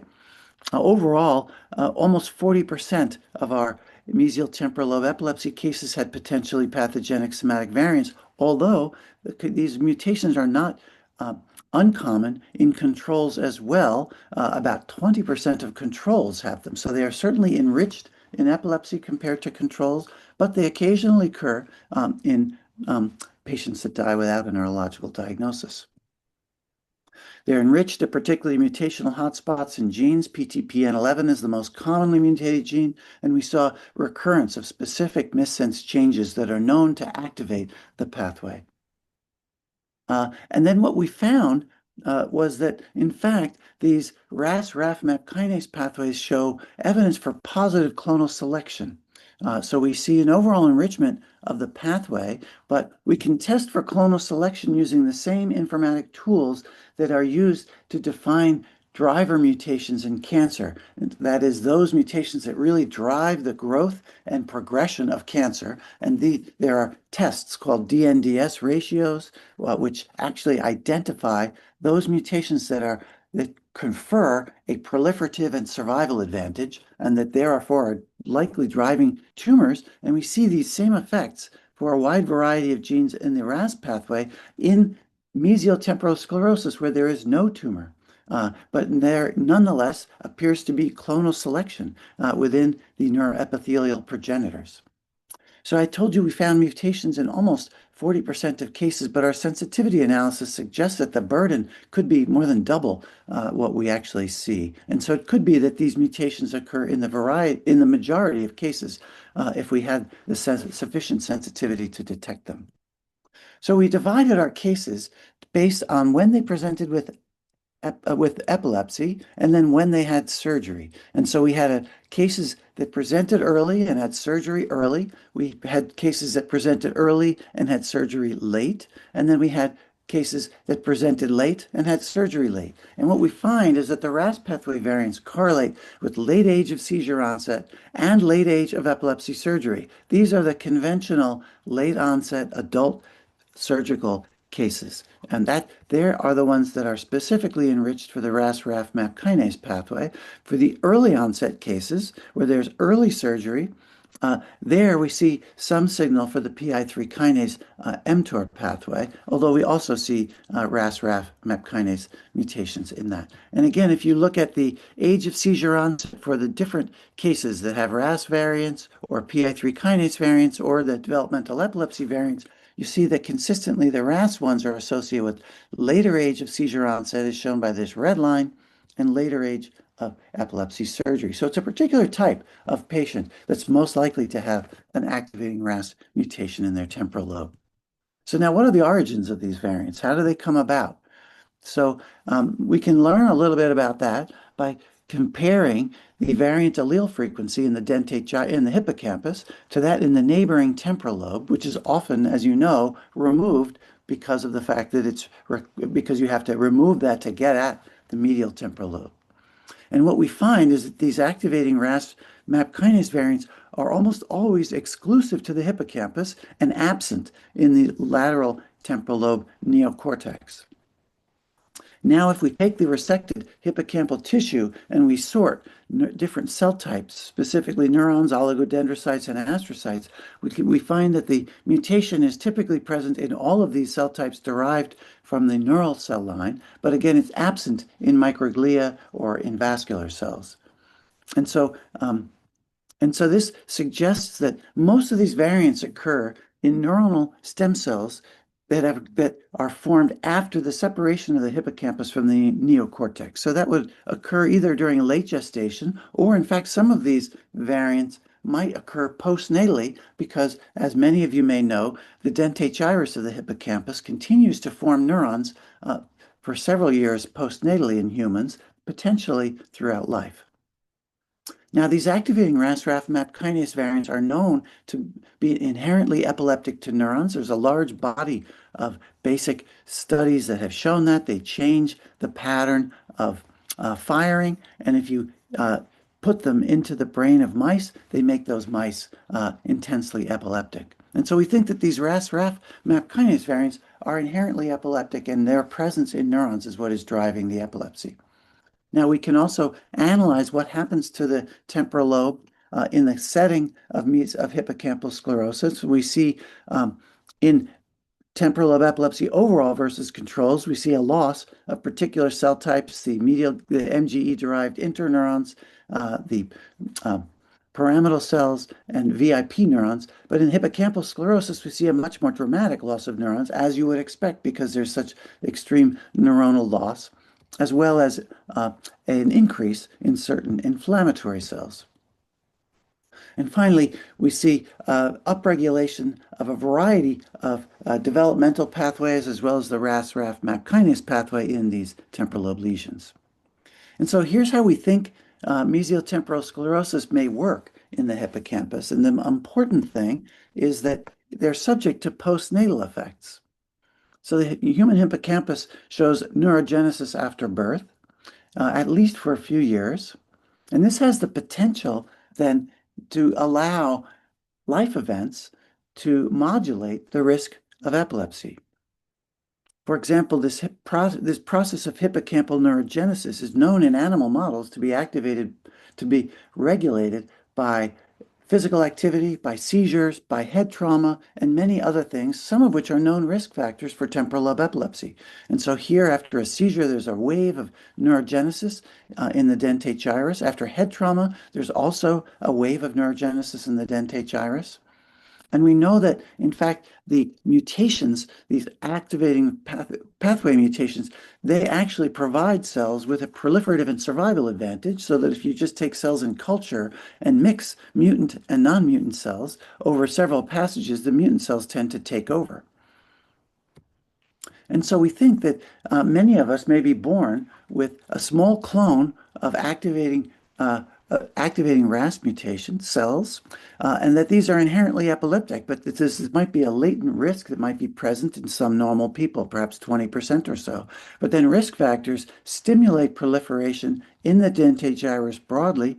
That would allow these mutant cells to become more frequent, to undergo positive clonal selection so that the mutant clone becomes relatively larger and the higher fraction of RAS mutant cells would then increase epilepsy risk.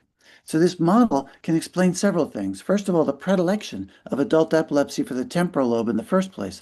So as I think you know, clinically, focal epilepsy in adults almost always happens in the temporal lobe and is rarely neocortical in origin. And then there's this other phenomenon whereby seizures beget seizures. So that a patient may have his first seizure at age 16, but then the second seizure may occur 6 months later. The third seizure might be 6 weeks later, and the next seizure might be 6 days later. And the seizure may become increasingly intractable, as though there is something about epilepsy which is itself inherently epileptic. So with that, I'll just conclude and thank you for your attention. Again, this work was driven by Satar Kushku, who now is an independent investigator at the Brigham, and Yilan Wang, a bioinformatician in Alice Lee's lab, and more recently Mingyun Bei, who's a bioinformatician in August Wang's lab. If you're interested in hearing more about this study, this is a link to it's a preprint available on bioRxiv, and feel free to contact us. We'd love to collaborate to analyze surgical tissue, both from focal epilepsy in children as well as hippocampal sclerosis in adults. Thanks very much for your attention.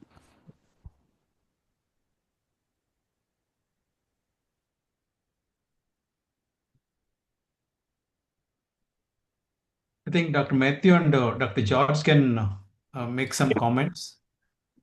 And Dr. Anita, did Anita join? I don't think. Yeah. I think she's in the meeting. Okay, we welcome Dr. George for his opinion. Yeah. Thank you very much. I hope you can hear me very clearly, sir. Yes. Yes. Yes. I think it was a very fascinating presentation from all the speakers, with the icing on the cake in the end by Professor Walsh. I think as epilepsy surgeons, I'm sure Nilesh and Bhaskar Rao sir will also agree with me that some of our most memorable cases are also FCDs, and also the most frustrating failures are also focal cortical dysplasias. So these are, very, very deceptive lesions. And then, I'm actually incidentally now sitting in a hearing an oration at the conference of the international meet on magnetic resonance imaging, where there is a very nice oration on 7 Tesla MRI going on. So the question which probably I should start off with posing to Dr. Nilesh and to Bhaskar Rao sir is that in the future, in the era of 7 Tesla MRI, would we have no entity called MR negative epilepsy? So can we just start off with this question perhaps? Probably Nilesh will give a more elaborate answer, but not only 7 Tesla, even subsequent technical advancements also miss some cases. I mean, it can be absolutely normal, and MR negative histology positive cases are there. And now there are reports of MR negative and histology negative cases also. So it is virtually impossible to detect those MR histology negative cases with any sort of imaging. Of course, future will have great advances. I think Nilesh can talk about post-processing. And of course, post-processing, there is a lesion which conventional imaging missed, and then they'll be able to spend time and then try to identify. Nilesh, over to you for your comments.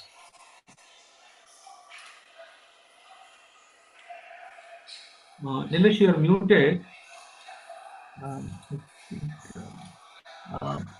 Anyway, I think Nilesh will come back. So, What sir, is yeah, your I'll keep the discussion going. One of the important take-home messages is that when we look at just the MRI, as neurosurgeons, we are forced always to be structurally guided in our surgical resections. So when we look at focal cortical dysplasia MRIs, we realize that it's a very, very large spectrum. Sometimes some of the lesions can be just blink and miss lesions, where if you don't look at from a trained eye perspective, you may even miss the lesion completely. And to the extent that you may have the entire hemisphere, involved in large hemimegalencephalus, and the spectrum also includes, heterotopia. You have tubers, you have even, hematomas. So the spectrum is really, really large. So when the anesthetists often ask us a question, will it bleed? So we really don't know, because sometimes the approach, because of this large spectrum, it's an umbrella term. And when we find these T2 hyperintense area, we have to see them in a holistic perspective, not just the image abnormality. So we have to look into the fascinating spectrum of the semiology that Professor Gagandeep told us. So there's no point in having a T2 hyperintensity in the occipital lobe and your seizure semiology being of a frontal semiology. So putting it all in perspective is the message to the young neurosurgeons. So when you have, they say that, when you have a hammer in your hand, everything looks like a nail. So be very balanced in your perspective, in your holistic imaging, evaluation of the clinical and electroclinical semiology. And when we in our patient management conferences actually look at MRIs of focal cortical dysplasia, we do two things. First is that we have two very experienced radiologists who look at it. So we first show it to a radiologist who is actually blinded to the semiology. So we ask him to pick up anything abnormal. So he looks at it in with absolutely no idea about the semiology. He looks at it just like an image, and sometimes the image is negative. Then we get another radiologist to look at it with electroclinical semiology. So he knows where is the focal abnormality in the EEG, in the semiology, and he knows where to look. Like when you know where to look, you're likely to find MR positivity. So it is like when Bunty Chor was asked, why do you only rob some houses? He says that because kuch gharon mein paisa hai. In other words, there are some houses which are rich. So that's the same the principle here. So knowing where to look sometimes makes you a little more smarter and wiser. And one of the other imaging modalities which we find very useful now is the poor man's PET scan, which is known as the arterial spin labeling, ASL sequence in MRI, which almost has completely replaced the need for a PET in our experience. And it's very, very, whenever you have PET positivity, you also have arterial spin labeling positivity. So almost I think 80 to 90% of imaging in focal cortical dysplasia, you can obviate the need for a PET with a ASL. And another important imaging modality which has been found very useful is an intraop ultrasound, where there is very, very clear ultrasonological signal changes which can be easily picked up with intraoperative ultrasound, and it has almost transformed the intraop identification of focal cortical dysplasias, because most of these lesions were are imaging positive but morphologically negative on the operating table. So intraop ultrasound has really made a lot of difference in imaging of focal cortical dysplasias. And a very important point that we have to always remember is that in the developing brain MRI, the focal cortical dysplasia you see in a 1-year-old child may have a little bit of a different morphology when the child grows up to 5 years of age. So often when the tracks are not myelinated, many things can sometimes look as focal cortical dysplasia. So developing an experience with a skilled epileptology team, especially a radiological team, in interpreting neonatal and MRIs in the first year of life are very, very important in the imaging of focal cortical dysplasia. And these are the main points that I wanted to highlight. And one of the most important dilemmas which comes up, especially seeing the case which Professor Gagandeep Singh presented, is you have children with large focal cortical malformations like hemimegalencephaly. Some of them are extremely low birth weight, just about 3 to 4 kilos, and you have the dilemma of whether you want to wait further or till they gain some weight to stand to accommodate or to survive a major blood loss of surgery, or you want to intervene early. So that is always a very difficult question and difficult scenario, and I'm sure Professor Malla Bhaskar Rao and the other stalwarts in this field can throw light on that aspect as well. Thank you very much. Thank you for I your just, comment. Yeah, Dr. Matthew, please. yes, I had just a comment to make. I must say this cortical dysplasia is the most humbling of epileptogenic lesions. The Even the best surgeon can miss huge lesions just because the imaging is so vague. I fully agree with what George said that ultrasound is becoming a very important tool. Cortical dysplasia, all experienced surgeons will know, has a different feel. During surgery, it has a different feel, and hence also has different tissue elastic properties. This will make it a particularly good candidate to identify with an ultrasound. And the experience of the surgeon in tracking out the entire lesion seems to be quite important, and aided with ultrasound, probably you can get a wider excision. I just had a query to Dr. Walsh. Uh, uh, Dr. Walsh, do you think super selective resections within the mesial temporal region is likely to become an option in future? Well, I'm not a surgeon, so I don't know that I can't really advise on various surgical practices. At the moment, that would require, I think, that we learn a bit more about the genetic distribution of the mutant cells through the hippocampus. They're very likely to be enriched in the dentate gyrus region.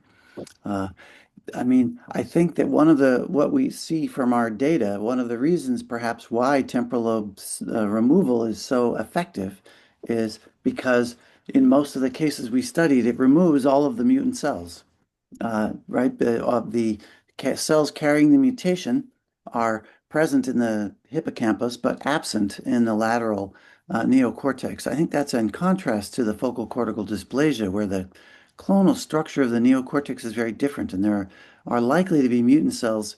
In my own view, we haven't been able to test this experimentally, but my own view, it's likely there are mutant neurons that extend far beyond the boundaries of the lesion that cannot be seen radiographically, because the radiographic, changes, as you point out, are often subtle.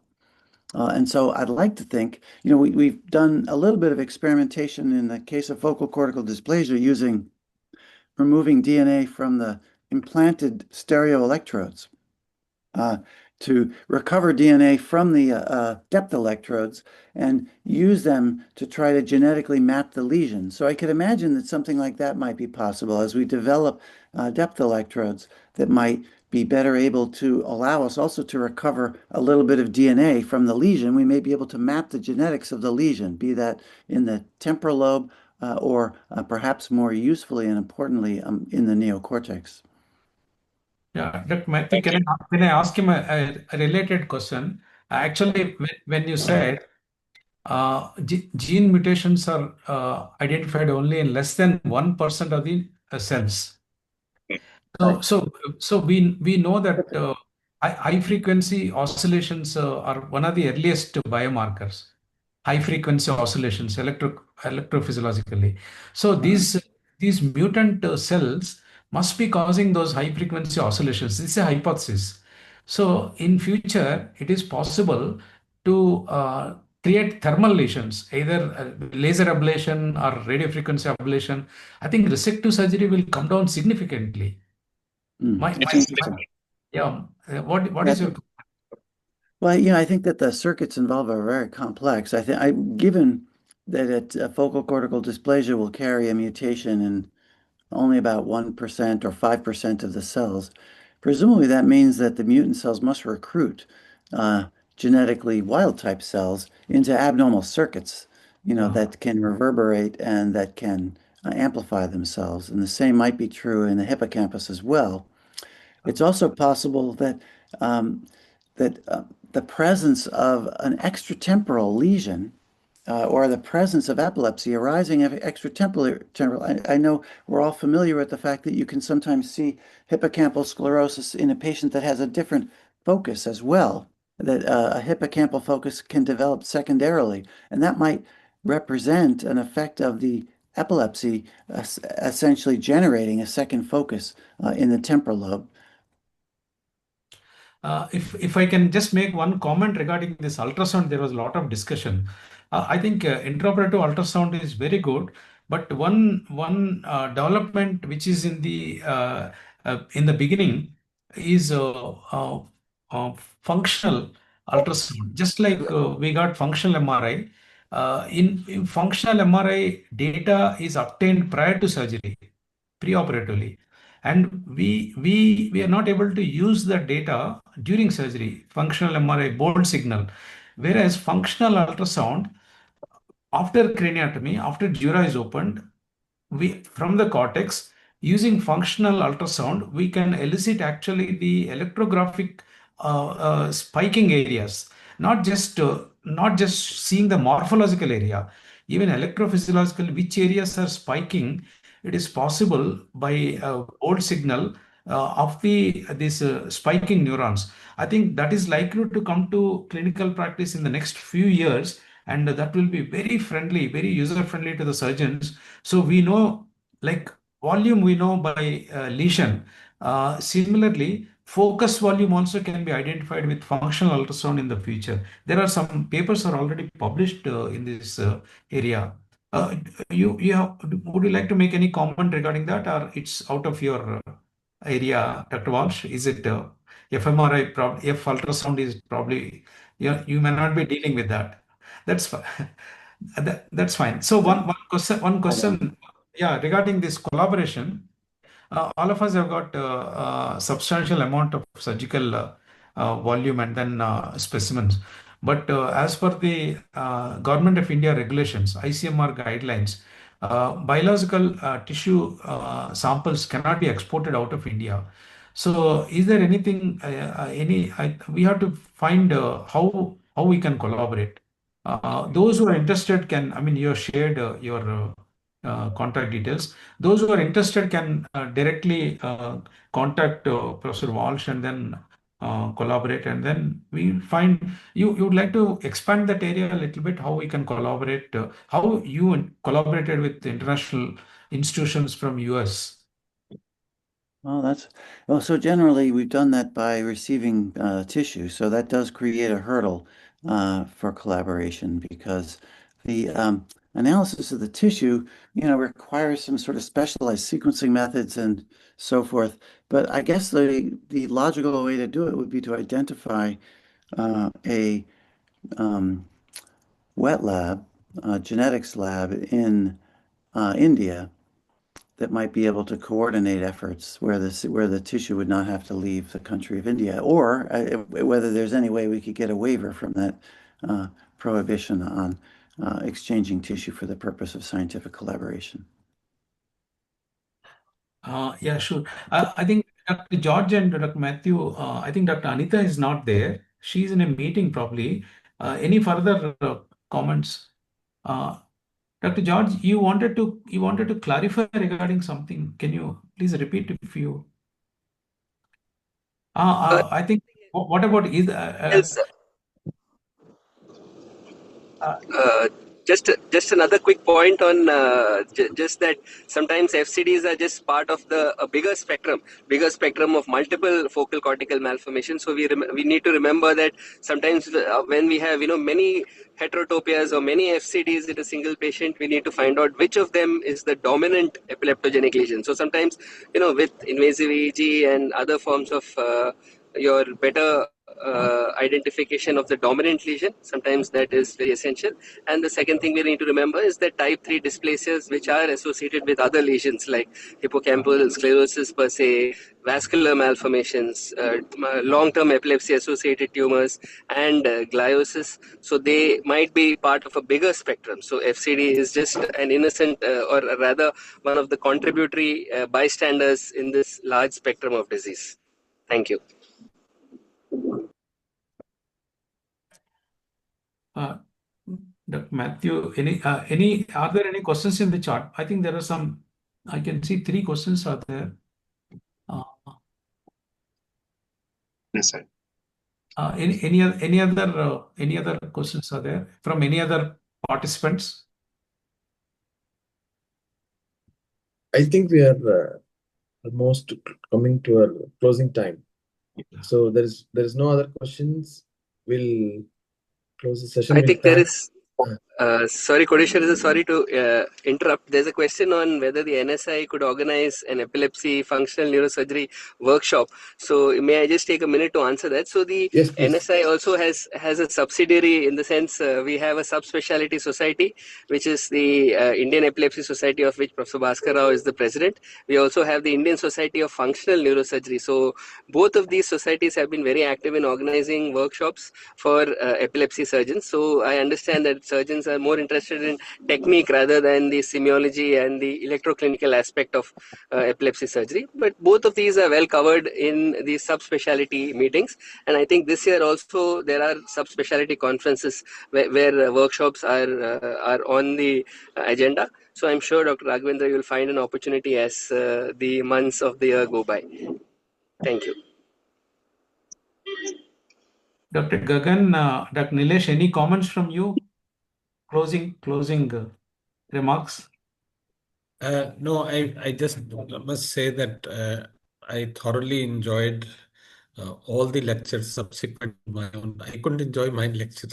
You never get to know what you're speaking, but all the subsequent lectures are absolutely fascinating, and the spectrum of cases, and then eventually ending with an understanding of the molecular basis of many of these focal cortical dysplasias. So I think it's been a very fascinating thing for me, and compliment all the speakers, all the subsequent speakers for a fantastic talk, right? Yeah, thank you. The gap between basic and clinical sciences seems to be far and wide in India. I wish and I hope. I mean, people like you are in very influential positions regarding inter-institutional collaboration and international collaboration. Maybe you can influence the government and then some guidelines, some help, some tips for younger people to follow. So maybe you can share your ideas at a later point. Also, within India, also we should. I mean, wherever there's an opportunity, we should see how we I can. think it's extremely important, and I know that Dr. Bhaskar, you have taken some initiative in that area, and you are collaborating with, for instance, the Indian Institute of Science. So I think yes, but what I would like to refute the point is that I'm not influential. I don't think I'm influential, right? But collectively we can be very influential. So I think that's extremely important. So, any comments from Dr. Raghavendra, Dr. Our coordinator, and then finally last comment by Dr. Kodeshwaran. Yes, sir, it was a wonderful joint meeting of ILE and NSI. So we had great talks about epilepsy surgery and also the basic science of seizure semiology and in imaging. The Nilesh talk was wonderful because I thoroughly enjoyed all the talks, especially Nilesh, because he was showing the real fact of imaging of epilepsy surgery, and all young neurosurgeons might have had a good idea about how we have to work out for epilepsy surgery, and hope we in future we'll develop a lot of epilepsy surgeons in our country. This is a motivational program for all young neurosurgeons. I hope this will continue. As Dr. Raghavendra said, I'll represent to BOE, Dr. Dwaraknath, about this workshop in NSI, coming NSI Con or progressive meetings of NSI to create some workshop related to epilepsy surgery. Yeah, just one last comment is August 7 to 9, there is a epilepsy conference in Ludhiana. Professor Gagandeep is organizing, and in that there is a functional neurosurgery workshop is there, both anatomic cadaveric dissections and then a lot of electrophysiology. So those who are interested can register and then attend Econ 2026, Ludhiana, August 7 to 9. Thank you. So I thank everyone for joining for the NSI joint webinar with the Indian Epilepsy Society. Once for all, we are celebrating our 75th year celebration. I hope we all meet in our upcoming NSI Con 2026 Ahmedabad. Thank you all. Thank you. Thank you. Thank you. Thank you. Thank you. So, right.